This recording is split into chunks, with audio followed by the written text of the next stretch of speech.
రంగారెడ్డి జిల్లాలో ఇన్ఛార్జ్ మంత్రి జూపల్లి కృష్ణారావు పర్యటించారు. పలు అభివృద్ధి కార్యక్రమాలను ప్రారంభించారు. స్థానిక ఎమ్మెల్యేలు పాల్గొన్నారు.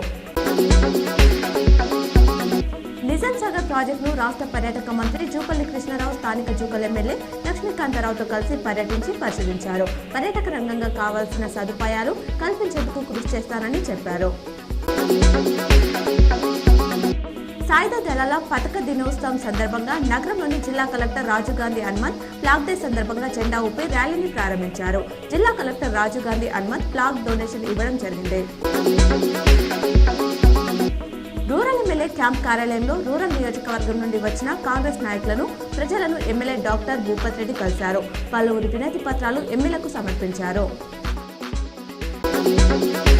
నిజామాబాద్ నగరంలోని బోర్గంలో దగ్ధమైన ఇల్లును rural MLA doctor Bhupath Reddy పరిశీలించారు.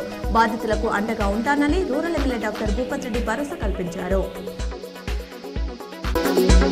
నిజామాబాద్ జిల్లాలో పారదర్శకంగా ఇందిరమ్మ ఇళ్ల సర్వేను నిర్వహించాలని జిల్లా collector Rajiv Gandhi Hanumanth mobile app survey విధానంపై అవగాహన కల్పించారు.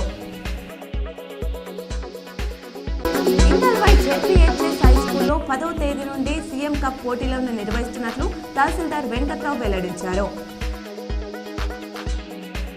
నిజామాబాద్ జిల్లా కోర్టులో అవినీతి నిరోధక శాఖ ఆధ్వర్యంలో వారోత్సవాల సందర్భంగా జిల్లా న్యాయమూర్తి కుంచల సునీత చేతుల మీదుగా వ్యాసరచన పోటీలో గెలుపొందిన పిల్లలకు బహుమతులు అందజేశారు.